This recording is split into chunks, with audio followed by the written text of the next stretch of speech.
Day 2. Welcome to this week's squad workout. You notice my workout is paused at the moment, so just hold fire on starting yours. Just going to talk you through what's happening first, and then we'll get stuck into it, and I'll kind of walk you into it. So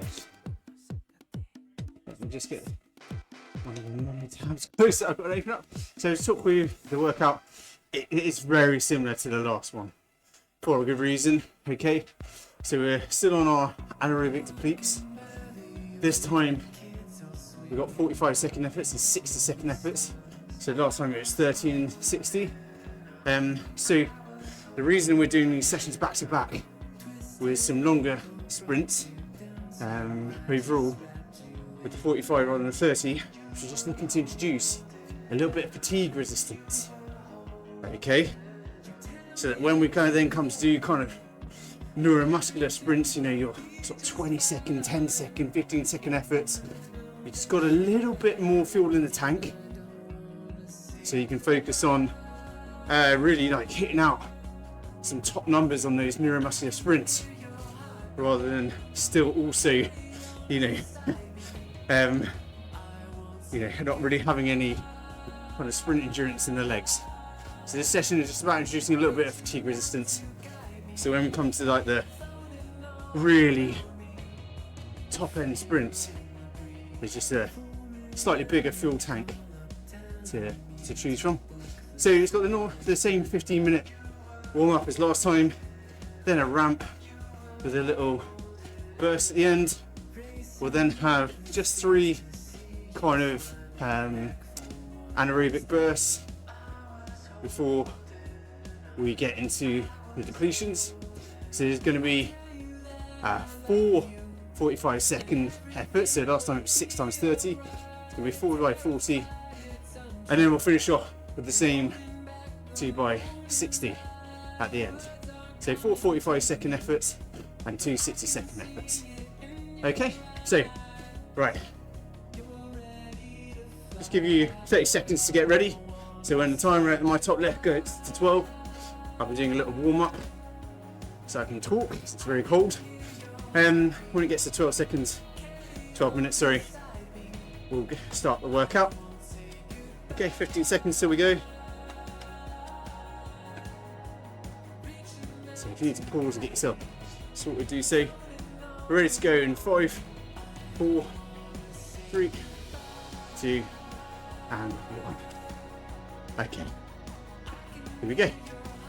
So a long little build now, 15 minutes, building up through zone 2, pretty much as per normal. Try and keep your cadence above 80 RPM. Okay, and our topic for discussion, I hate wearing this jersey on the turbo. It's got a really thick neck and my neck is already sweating, but nowhere else is. Anyway, my issue. So in this discussion for today, the question is from Serena, and we're talking about dealing with guilt when it comes to training and time away from your responsibilities, or kind of the angle I'm going to be taking is kind of more on your away from your dependence. So just relax, keep the legs spinning. We're in erg mode at the moment, but we will be turning it off. Just one last thing to point out, I am again on the easy hill climb lap on Training Peaks Virtual, following the same structure. I'll be turning erg mode off for the sprints and using that hill for a little bit of resistance to punch up. So yeah, when it comes to juggling your training with kind of life's other priorities, I feel like it's really important, and this will all sound very theoretical and very nice, but I truly mean doing this and making time to do this. So it's really important to first acknowledge what your competing responsibilities are, and properly understand that you have a finite amount of energy, and all of it comes from the same pot. You know, all your energy to meet those demands all comes from the same place. we do like to delineate things, compartmentalise and sort of pretend that stress at work, because it doesn't involve physical exercise, draws from a different engine or something. You know, different, it's totally different to training stress. It's not. You know, every form of stress that you experience leaches from the same finite pot of energy. And understanding that's the first step to answering this question about kind of removing the guilt of training when you think others might need you, or you should be doing something else. Now, understand that's the first step. Next step is establishing a hierarchy of those demands, a hierarchy of those stresses, a hierarchy of priorities. You have to actively ask yourself, how do those important things in your life stack up against one another? And it can be pretty brutal, and sometimes, maybe even a little sad, but you got to do it. It's all different for all of us. Some priorities will be clear, how they rank, others not so much. And you'll have to really kind of have a bit of an internal struggle over it. But the worst thing you can do is try and excel at absolutely everything. No one can do that. You know, so let's work some examples. You know, probably the most relevant one here is work more important than your training and racing, the event that you're preparing for? For some, that will just be straightforward, a resounding yes. I really, work is important. I want to keep progressing. I want to get promoted. I want a pay rise, whatever the scenario is. But for others, work is more of a means to an end, a tool to enable you to do kind of things you enjoy more, like riding a bike. So both of those are equally valid, by the way, but it's just important to be clear that when push comes to shove, you know which one of those will take precedence, and you shouldn't feel any guilt for that. I think kind of, particularly when it comes to acknowledging that work is a step down on the priorities list, I think there's a real societal kind of taboo about that. You know, capitalist society, we're all meant to be driven, we're all meant to be pushing for that next thing. But I feel like we are evolving to a point where actually, for some of us, work isn't the most important thing. Anyway, that's a conversation for offline. But yeah, it's a clear example though of the question you've got to ask yourself. And so it's kind of similar to our chat last time about pigeonholing yourself as an athlete. Because chances are no one else will give a shit about your hierarchy of priorities. You know, we've all got our own stuff to deal with. Like, no one's going to judge you, or if they do, they're probably insecure in themselves about something. So, it's something for you, no one else. And whatever you decide is right for you. So, I do just really encourage you to go through this process, kind of figuring out all the demands of your time, which is what is more important than the other. And it can just help you feel a bit more in control. And importantly, kind of know when to stop worrying about something, because you can't be across everything. If something is more important and it's taking up your energy and time, then you're just following a plan, a pre-agreed plan, that when that is in the ascendancy, other things have to fall away. And it doesn't matter how that plays out, it just has to be the right thing for you. And if it isn't, that's when you need to push back. Okay? And obviously this list of priorities can change as often as you need, but you do need to take the time to figure this stuff out and set boundaries. Primarily for yourself, but maybe for other people as well. But You can't do it for other people if you're not clear in your own mind. Let's put it that way. So I think that's the kind of like foundation of answering this question about guilt when it comes to training, when you've got other demands. But I think really what this question from Serena was about the guilt of training when maybe you have dependents, whether that's children or pets or, you know, elderly relatives, or whatever the scenario is. And I think what we've talked about is still very relevant for this side of the question, which is why I spent time on it. Because yes, you have to put those dependents first a lot of the time. But I would argue it shouldn't be all of the time. And spoiler, my point is, you shouldn't feel guilty that it's not all of the time, that it's not complete non-negotiable all of the time. Because you cannot be there for your dependents, your kids, pets, if you're not looking after yourself. And let's take all the emotion out of it, and simply it then becomes a question of resources. If you do not have the mental and physical capacity, because you are not exercising, you're not doing the things you love, you're not looking after your mental health in that way, you will not have the capacity to do your best job of looking after whoever it is. Okay? This isn't just like pseudoscience, something I'm kind of semi-making up. It is a fact, and I think we all know that. There's no fighting it, basically. And I do know it can be tricky, but looking after yourself should be non-negotiable. You might be thinking now, oh, okay, you don't have kids yet, Rich. You'll learn. Or, that's lovely in theory, impossible in reality. And I tried to be pretty diplomatic, and everything's a discussion when it comes to coaching. But I would say this is one of the very few times I'd be blunt and just say that's bullshit. That's not right. None of us are so special, unique, so strong that the realities of mental and physical capacity don't apply to us. None of us are that unique. We can't handle absolutely everything, be the best at everything. It is a juggling act. You know, I've been guilty of not taking care of myself more times than I wish to count.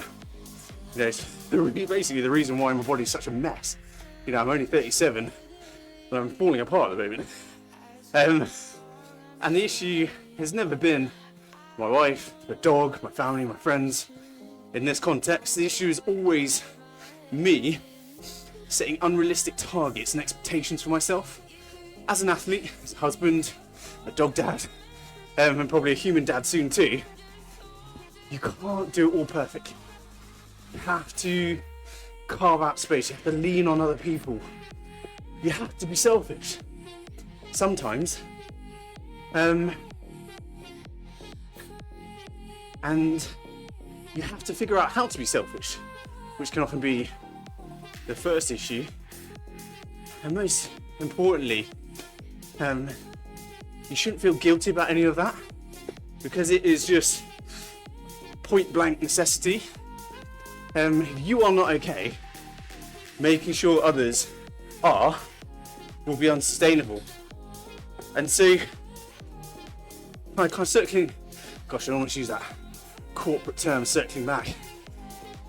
If we go back to the question about feeling guilt when it comes to training and other responsibilities, go back to that original kind of process, figuring out what those responsibilities are, creating a hierarchy, writing it down if you need to. I always find writing things down brings a level of clarity. Write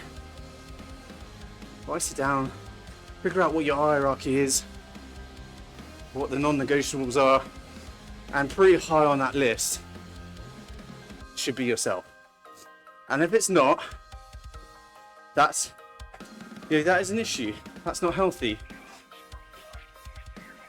And that can be, I think, for highly driven athletes, highly driven professionals, admitting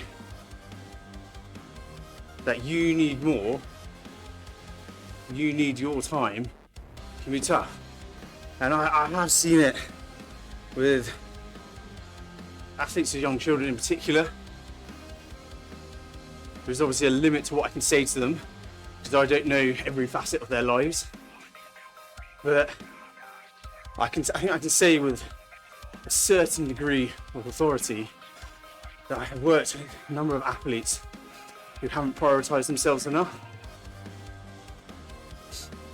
And it's not about them being more consistent about training, like not progressing or what have you, but just on a kind of like a duty of care perspective. I worry about them because they're not making time for the things that they enjoy in life, and it's so easy to get lost, and it's so easy to feel like that's the only way. It's really not. I think if they were being true to themselves, they would acknowledge that they need to do things differently. Anyway, so hopefully that is helpful when I try to think about this type of stuff, which is largely theoretical, largely mental health related. I do always try to provide some sort of process, and that's why it started banging on about creating a list, a hierarchy, and I'm talking about writing it down, because I think so often with largely mental health related questions, it's very easy to be a bit wishy-washy. Hopefully that gives you a bit of a practical process you can go through, and don't leave it. Don't just wait. Don't just think, oh, I'll do that next week. Do it today, guys. It shouldn't take you that long, but if you're not clear of this stuff in your mind, yeah, it's only going to go one way, I'm afraid. Anyway, let's get to more positive stuff, shall we? So we're coming up to the final step of the warm-up, and then we're going to start the build. So we'll quickly drop down to about 65% of FTP for a minute, and then each minute we'll build through. Should feel like about a 5 out of 10 at the moment, dropping back down to a 4 for a minute. So quick swig of fluids. Hopefully you're well hydrated. This is like last time, a session where it's not easy to drink much, because when you're going up to max effort regularly, it can come back to say hello. Band on, I think.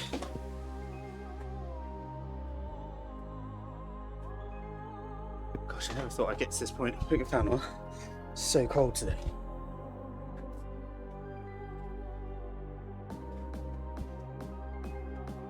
So, 30 seconds left, and then we're going up to sweet spot. So it's actually quite an aggressive ramp, up to about 90% of FTP. So get ready to go. 5, 4, 3, 2, 1. Here we go. So try and get the leg speed nice and high for about 90 RPM if you can. Try and relax, shoulders down, chin up.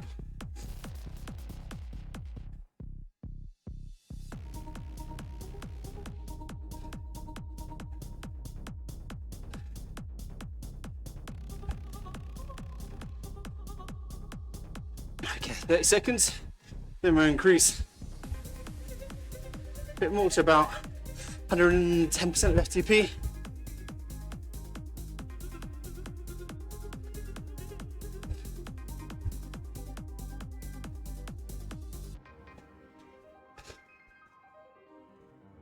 My cadence is a touch low, get it above 90 if you can.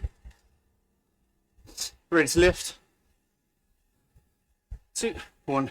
Here we go. Back to 110% of FTP.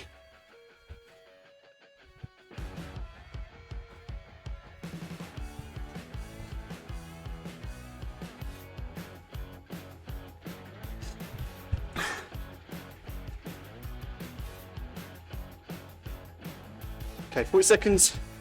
Then we've got a 10-second nudge.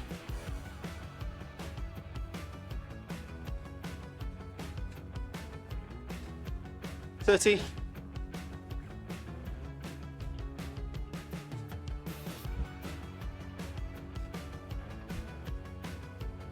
20.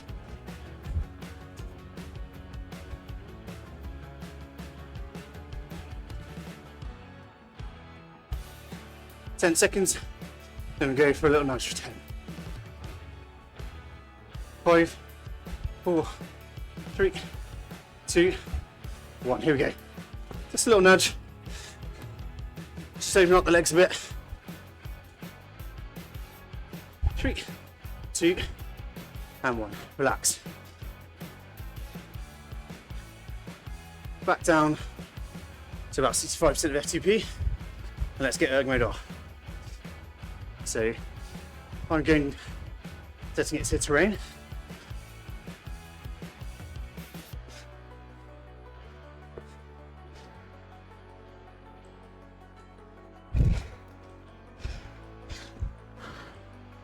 Okay. Just spin up. Just bear with me 1 second, guys. Got quite an old trainer, and yeah, there's an issue when I turn erg mode off. It won't. I have to switch between forms of connectivity.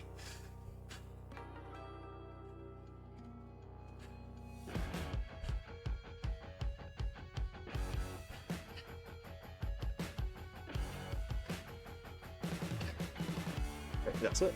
Yeah. So if you have the same issue, guys, I have both the ability to connect to my PC with Ant Plus or Bluetooth. I prefer Bluetooth generally, but when I'm switching erg mode off, it doesn't do it, and I'm yet to figure out why. But what I do is I'll then just switch on to Ant Plus. It's not as accurate as Bluetooth, so it cycles a little bit slower. But yeah, so an issue I need to get sorted with Training Peaks. I can almost bet they'll say, "Oh, your trainer's too old," which is bullshit. Anyway, right. So one of the things you want to make sure of is that when we get to these sprints, you got a bit of resistance behind the trainer. You know, I said last time about I do a course like this. I'm about to start the climb, and it's purely so I have a bit of kind of resistance behind the trainer, because otherwise I find with just pure fixed mode you just end up spinning out, and that's not because I'm super strong. It's just simply because it basically simulates a 0% gradient, and it's pretty rare to sprint on a 0% gradient. Kind of most races will purposely do the final sprint on a little bit of an incline. So remember, we've got 45-second efforts. Oh, apologies, I've skipped ahead of myself a little bit there. We've got these 3 15-second little nudges. Don't stress about the power, just use them as a leg opener. So sort of like an 80% of max sprint, basically. So these are just some leg openers before we've got another 3-minute cruising block. You'll see I'm not super stressed about my hitting the cruising power target. Just riding at a level that I know is nice and comfortable. So 10 seconds. Don't stress, this isn't one of our depletes. It's just a little nudge. 3, 2, 1. Okay. So stress what gear you're in. Just open up the legs a little bit. for another 10. 5, 4, 3, 2, 1. So as you see, we've got another really long warm up this week, and that is to make sure you're properly ready to go.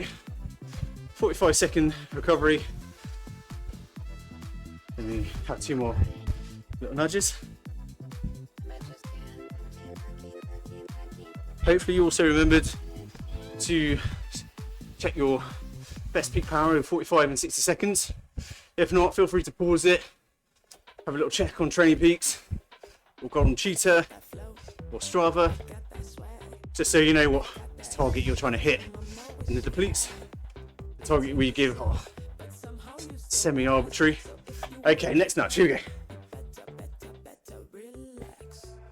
So not giving it all, just enough to open up the legs. 5 seconds. 3, 2.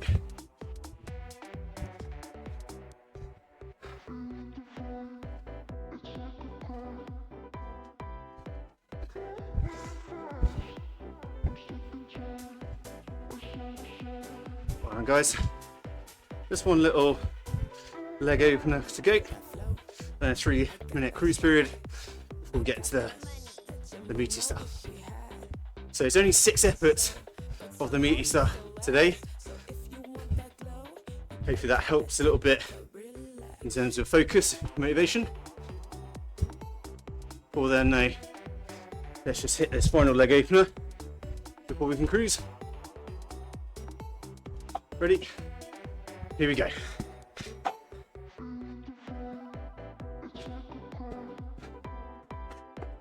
Ten seconds. 5, 4, 3, 2, and 1. Okay.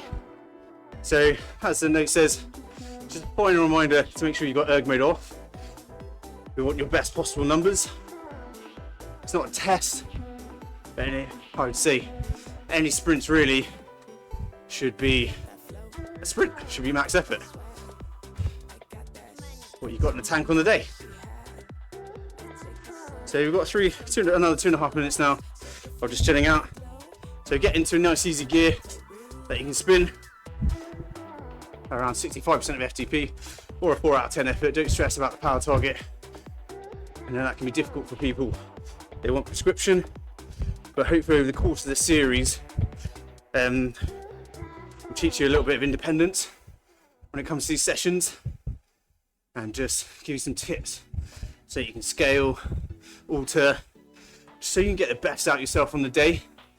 And we'll be talking a little bit about erg mode in one of our sessions, which I know some of the guys who've been with me for a while probably like, oh god, no again. But I have actually developed some thoughts on erg mode beyond kind of what I've said in the past. Basically I'm using it less and less, if I'm honest. I use it for a warm-up because generally I can be a little bit, I'm the worst for kind of sort of procrastinating a little bit and taking it too easy in a warm-up. So I do like to have erg mode on for a warm-up, but beyond that, I'm using it less and less. And I do think at some point there will become a time where you don't use it at all. I'll explain the reasoning for that. It's not something I expect you guys to do, but I expect I do kind of predict at some point the research will kind of come my way and support me in my decisions, which is a very arrogant thing to say, but there you go. You've got to have confidence in something. Got enough self-criticism, I've got to be confident about something. Anyway, 45 seconds. So I'm now onto the climb proper now. It's only about 2% at the moment, but it's just enough to give me a bit of resistance, so I can be confident that when I sprint, I've got something to push off.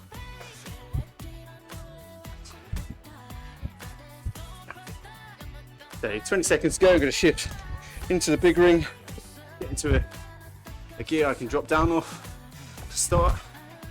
Remember what I said, this first sprint Don't worry if it's a shit show. Like, just do your best. Don't worry about if you're getting the gearing wrong. Use this one as a bit of a recce rep, and then the second rep we'll go kitchen sink. Here we go.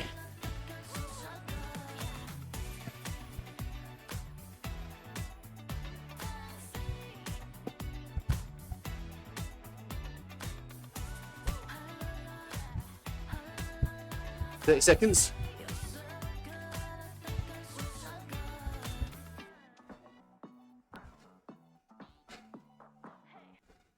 "20.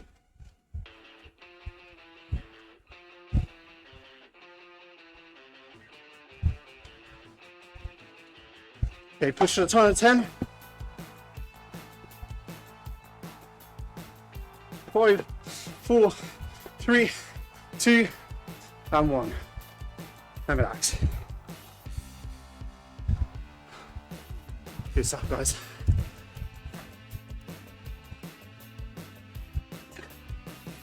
Spin up.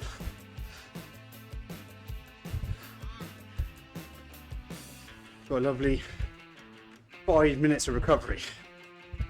Okay, last week was 3 in between. Gosh, I've been generous. So just spin up. Worry about power target. Just get on top of your breath. And steadily bring the canes up above 80 before you start to think about the power.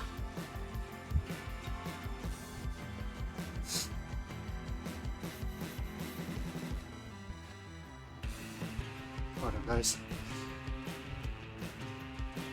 So plenty of recovery in between reps, and that kind of comes back to the original premise of this first phase of training. So lots of recovery. You want each sprint to be high quality and you to be semi-recovered, not completely recovered, but ready to go again, basically. If I put it another way, what we're not doing is sort of 45 seconds off, 1 minute off. Sorry, 45 seconds on, 90 seconds off. So what you would do for a session where we're looking at repeatability and stamina, you would probably just do a recovery rate of double the interval, whereas in this one, what, we're way beyond that. I can't even do that maths. So not how hard the maths is, just how poor I am at maths. Well, it's at least 5 times, isn't it? So yeah, plenty of recovery, but you've got to make sure you're a bit strict with yourself. So for instance, I'm talking a lot, which is an issue, but just get focused and kind of get your power roughly towards the target eventually. What you don't want to do is sit at 2 A's, a gear for too long, because then you'll get cafe legs. Legs will go into recovery mode and you won't have good legs for the next set, basically. So easy gear. Spinning out, I'll just hit a slightly bigger bit to hill. But try and get your canes above 80 if you can. Try and shift into an easier gear and spin up a bit more. Try and relax as well, shoulders down, chin up. And then at some point, I'll do it now in fact, I'll pull a U-turn so I can be sure I've got enough hill and the next rep.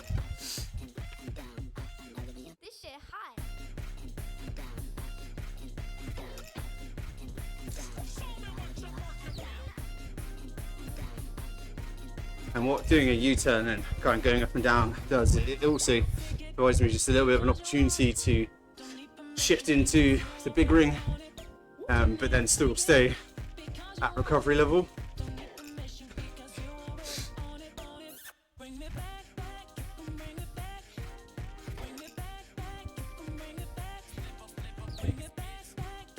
Once I've got enough hill to go back up, I will turn around again.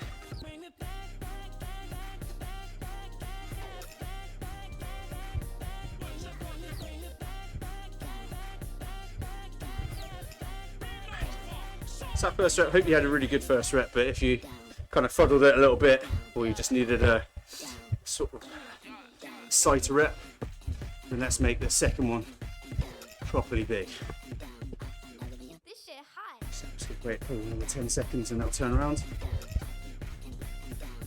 Let's go. Take it because you want it. Don't need permission because you already own it.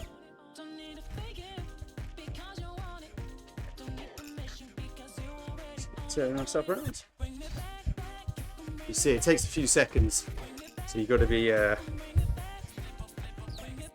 positive. So 20 seconds to go, so just pick up the power touch, just set you're ready to go. I think I'm already in the right gear, so I'm just going to hold it for 10, which isn't ideal, but still point me shifting twice and then maybe losing the gear. Ready to go, 3, 2, 1, off we go. Big second rep, guys, come on.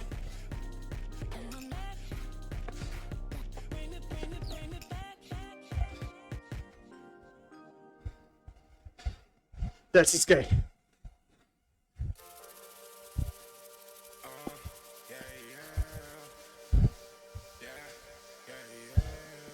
Twenty.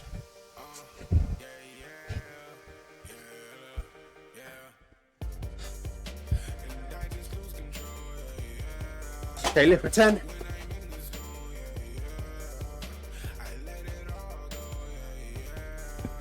3, 2, and 1.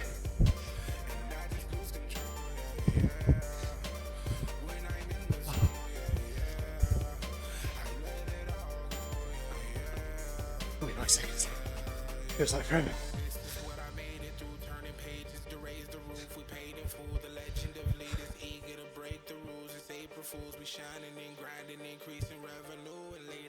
Get the breath back.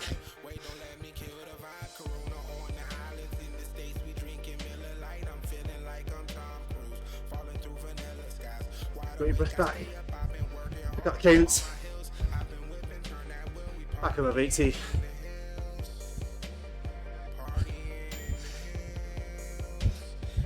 And when you're ready, lift the power somewhere near the target.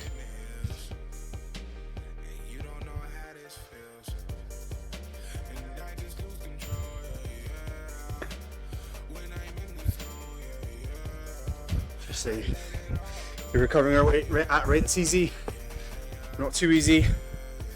Slip into full recovery mode.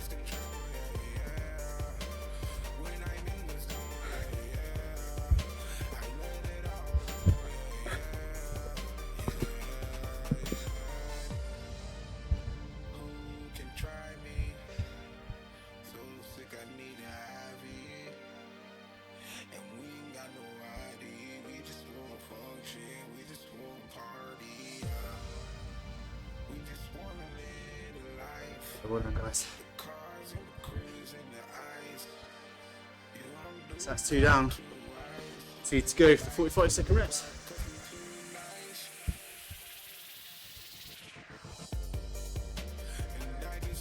Don't know why, but I always find 6 reps just always feels very doable. Last week we were looking at 8 total. It feels that little bit of an extra kind of step. Sometimes a step too far.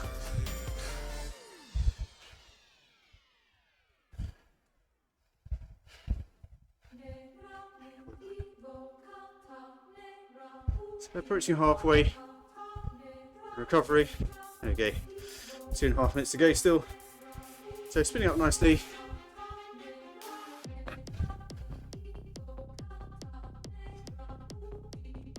The recovery target, just so you know, is kind of around 50-55% of FTP.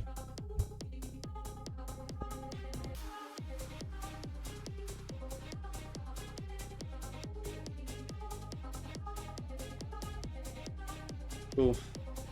Like a Yui.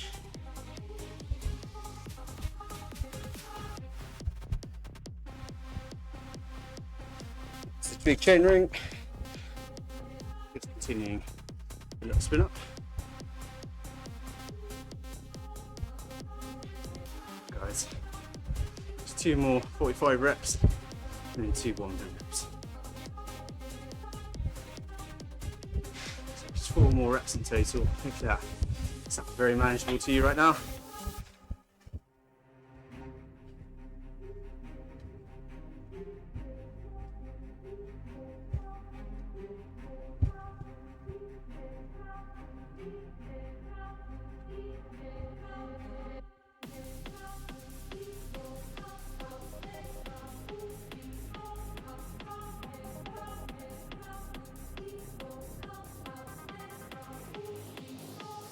So just spinning up for 1 more minute. Go for round 3.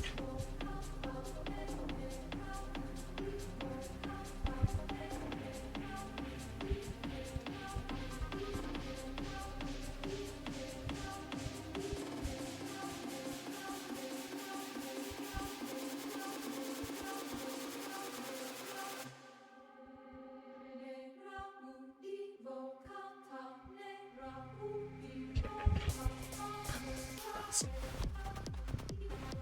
30 seconds to go for me, so I'm just going to do a Yui again. Just into a bit of an easier gear this time.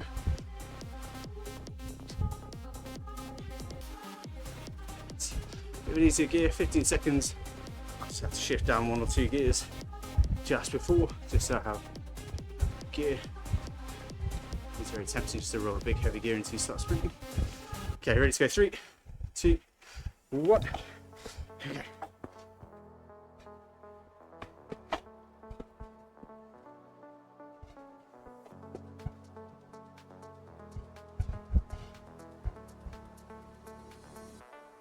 Thirty.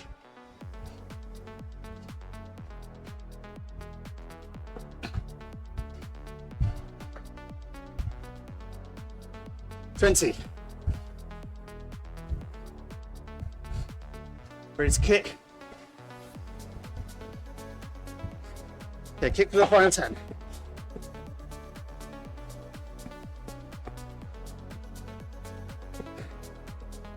2 and 1.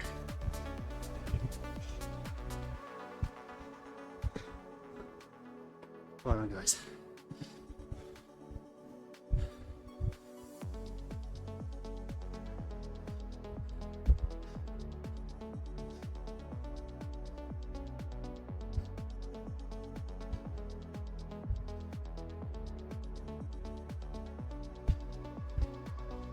Well done, guys. So into a nice easy gear, spinning out, get above 80 RPM, get comfortable, and then slowly introduce a bit of power.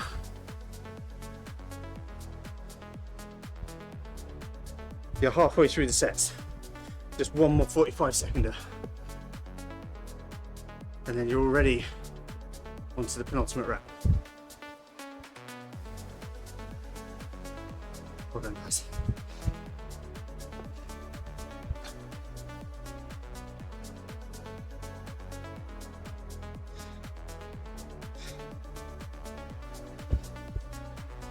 Really good job.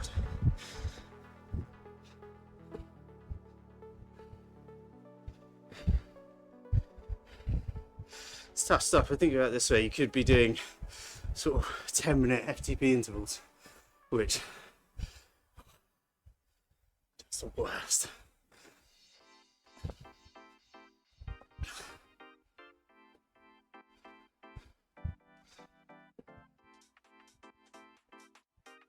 Okay, approaching 2 minutes down on the recovery, just over 3 minutes to go to hit the final 45er. Because you find it by this point, like, arrogance and ego being stripped away, and so the reps become a little bit more consistent because, you know, your body kind of paces itself. There's a really good book, by the way, called Endurance. I think it's called Endurance. What's his name? Hutchinson, I think. Anyway, the point is, it's a really good book about how amazing our brains are at pacing. And right about now, your brain will realise your fuel tank isn't full, and it will be pacing you over the next few reps, and that's quite often when you look back at your numbers, which I really encourage you to do again after the session. You might just start to see a bit of a plateauing in the numbers. First two will be big spikes probably, and then these next ones will be a little bit of a plateau in them, and that's your body unconsciously kind of pacing you through the session. But don't think about that too much, just go for it in each session. Don't put so much pressure on yourself, in each rep, sorry, so don't put any pressure on yourself, and just kind of, yeah, just go for it. One of the reasons I really do like doing these types of sprint sessions is very much in my wheelhouse, but also because there's no thinking. I can be my own worst enemy. My head starts to get involved. I know some of you guys watching this will relate to that. So, you know, it's really good. I really like these sessions because it's just pure abyss in my brain. So just try to keep the legs going, try to keep the power up.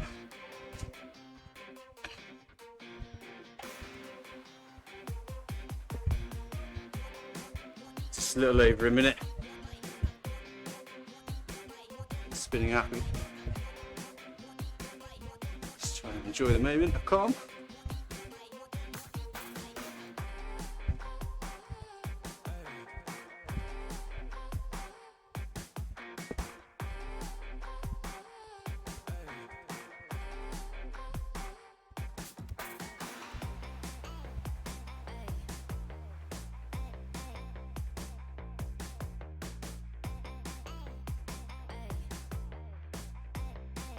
Get my little avatar dude around. Kick it off a couple of years. 25 seconds till we go. Final 45 seconder.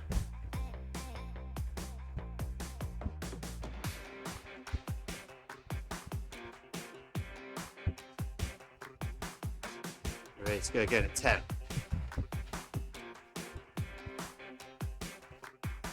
5, 4, 3, 2, 1. Okay, up we go.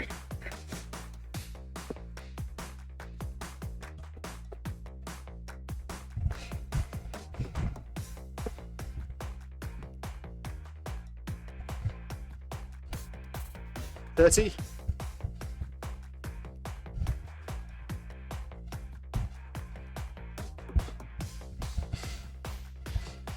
20.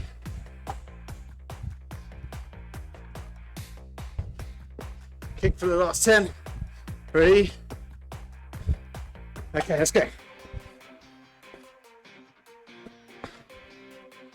5, 4, 3, 2, and 1. Oh.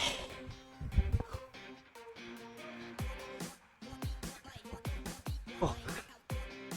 Oh. Okay.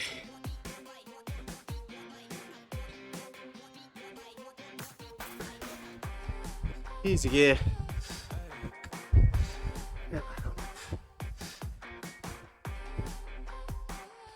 Easy gear. Spin up. You know the drill. What you guys might not realise sometimes is that when I'm saying a lot of this stuff, it's not just for you, it's for me as well. Trying to get myself going again. Last one. Oh.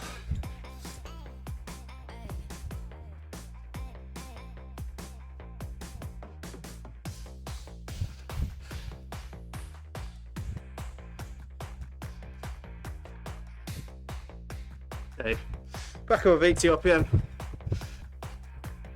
Slowly lift the power very roughly to target. So we've done the 45-second reps. We've got 2 1-minute efforts. Don't overthink it, guys. Yeah, they're longer, but there's no special tactic. You know, it's the same as the 45 one, really. You know, out the saddle just to get it going. Sitting down, trying to hold as high power as you can, and then just kicking a little bit at the end if you've got anything left, really. As I say, don't overcomplicate it. Just 2 more to go though. I'll turn my dude round again. Easy gear. Spinning. So we're on to the penultimate effort already. That final 15 seconds is going to feel like forever. Just stay strong. So remember what we're doing in this session. I said it right at the start. We're looking to build some fatigue resistance. We've got these slightly longer, fairly longer sprints, anaerobic efforts. Just building a little bit of fatigue resistance, getting the reps and the time in. And then we'll look over the course of this first phase of season training, we'll look to build in like the real power stuff, the sub 20-second sprints, the real finishes. We just got to build a little bit of a tank before we go into that. Otherwise, it just might be a bit demoralising when over the course of the season you've lost 400 watts of your 5-second power or something. Let's just build a little bit of confidence back. But it really helps doing this type of stuff. Then going into that hard sprint stuff, you just got that bit extra confidence because it's so much shorter than what you've been doing.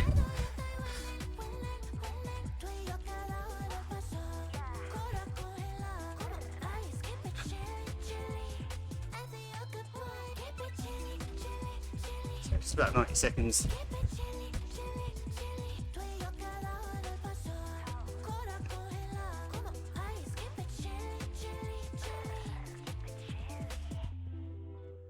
So just have a quick look at my plan. So we've got another couple more weeks kind of doing slightly longer stuff, and then we'll hit our first kind of 20-second effort session, and that I would hope we can see some power numbers that aren't far off your best.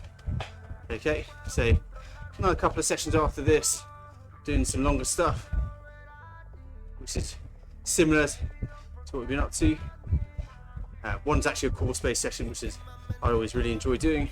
It'll be a bit chaotic doing it over the recording, but I'll do my best. So yeah, just another reminder to always look at the session instructions, guys, because we have got some, haven't gone crazy, but we do have some course-based sessions, and you really need to know what's going on, at least course-wise and roughly session-wise before you start the session. Some will be very simple, like this week and last week. But for the sake of variety and actually just making sure you progress, we have to vary a little bit. Okay, 10 seconds to hit the first 1 minute rep. Don't overthink it. Just get ready to go in 4, 3, 2, 1. Here we go. Okay, get going. And then sit down and fight.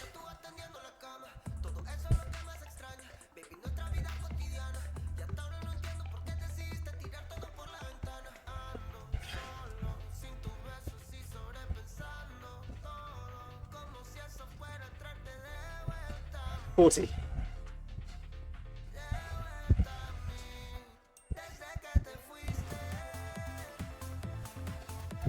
30.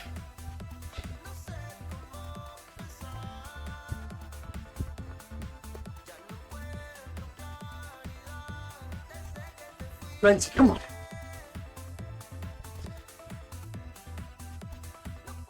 Kick for the final 10 and another. Ready? Okay. 5, 4, 3, 2, and 1. Oh man, that final kick was massively underwhelming for me. Come on, guys.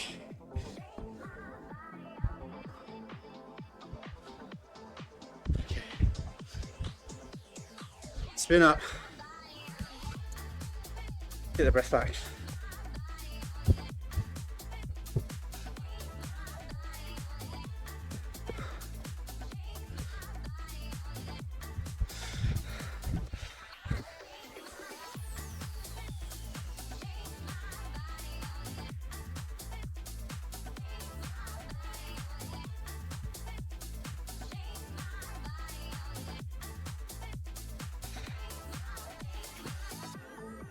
Sorry, excuse me. I just got distracted there. I got some new handlebars. 100% sure the hoods are exactly where I want them. Sorry, it's just a classic example of how my mind works. So easily distracted. So we're above 80 RPM. Power is back. Got a lower power target this time, which is just tends to be a reflection of reality. That 15 extra seconds just wrecks you. So, but don't worry about power target really. Should be working at sort of like a 2 or 3 out of 10 effort. Okay. Haven't bothered talking about RPE in this session really, because it is just full gas. Okay, you got one more deplete. Basically what we're doing in this session is hammering your anaerobic systems. Not with tons of reps, but with big reps. Just encourage that anaerobic fuel tank to just deepen and be more efficient. So that is what we're about. Don't worry if you don't think that reflects your goals as like a long course athlete or something. We all need that fuel tank. Trust me, because your anaerobic systems, they're also working all the time, even when you're kind of at a zone 2 ride, zone 2 level. Anaerobic systems are always working, and particularly you go ultra, your anaerobic systems and your fast twitch muscle fibers will help a lot as you get more and more fatigued, as your aerobic system empties out. No, don't get me wrong, right? Not tons, but yeah, your fast twitch muscle fibers do start to provide a bit of a crutch for your slow twitch fibers. One of the reasons, now as we're talking about fast and slow twitch fibers, we also have kind of intermediate fibers, which research tends to suggest that they're trainable. So your fastest slow twitch makeup is largely determined by genetics, but then we've got these intermediate fibers which can, it seems, be trained to go one way or the other depending on the stimulus. So if you've been ultra distancing, whatever sport, you would encourage those fibers to go very aerobic. What we're trying to do is just kind of build them the other way a little bit. Just build that grunt, that grit. Then as we come back to the season, you start to shift them back towards aerobic, but hopefully retaining kind of like some good kind of strength and power. And then the aerobic stuff just helps you to hold that strength and power for longer. Basically, that's the goal. That's the idea. Right, last side. We're going to turn my little dude around. Get ready, guys. It's the final one. So get focused. One last foray. 20 seconds to go.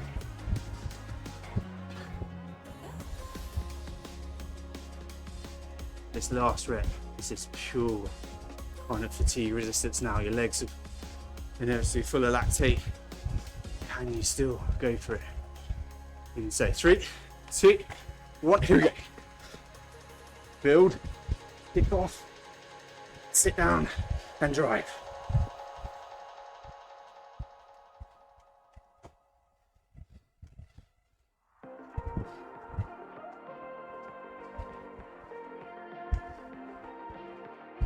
$40.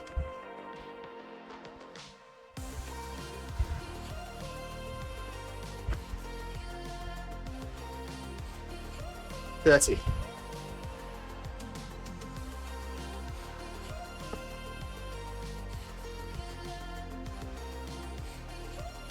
Last 20.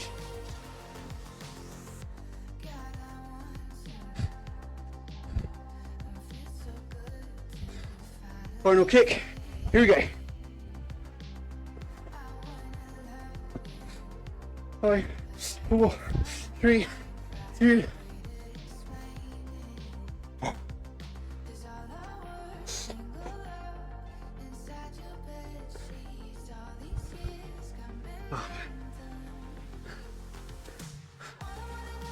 Oh, I see the stars a bit there.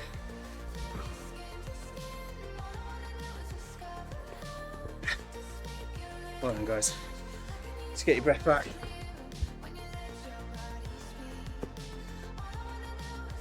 Get the breath back. Get this going.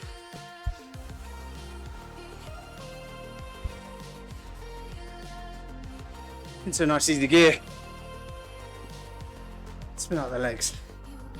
Get them back above 80 when you can. You're done, guys. Just take a few minutes now to flush the lactate out your legs. Okay. Make sure you have a good nice stretch. We've done a lot of muscle damage, so get the protein on after this. The creatine should partake. This is some sort of, how I say, drug. Just spin up, guys. So, do not a power target. It's a 2 out of 10. Turning the legs over. Down the breath to come back. So, it's probably just go straight out in one ear and straight out the other. Just try and remember what I talked about when it comes to this question of trying to understand and rid yourself of guilt when it comes to putting yourself first, whether that means training or whatever. You know, start that process of writing down, thinking about kind of like the main priorities, the main sort of, not burdens, but the main kind of stress factors in your life. Put them into a hierarchy, be clear about where they stand in relation to each other. And then when the time comes when they're competing and you've got to make a choice, you can be clear already. There's no internal struggle. You know, if it's work, you're just like, right, training's got to take a bit of a hit for a week. If it's the other way around, you know, make your excuses, you know, put in fake meetings or, you know, block out bits in your diary. What have you got to do? But just remember, this is all kind of about the second step, which is kind of getting rid of that guilt and just understanding that you've got to make time for yourself somehow. However those priorities stack up, very high towards the top should be, you know, making a bit of time for yourself. Okay, and not feeling guilty about it. Like, I've used language like selfish, being selfish. It's not selfish. I need to think of a better word, but I think when I say selfish, people immediately understand what I'm on about, what I mean. You got to put yourself in front of others, and that doesn't mean to. And I think when you say something like that, it's very easy to think that means that you're prejudicing those people by putting yourself first. I would say in the vast majority of circumstances, you putting yourself first is not gonna negatively impact those people that you care about, or those doggies you care about. Cats don't care. You know, they will be fine. Will you though? That's what we're trying to get at.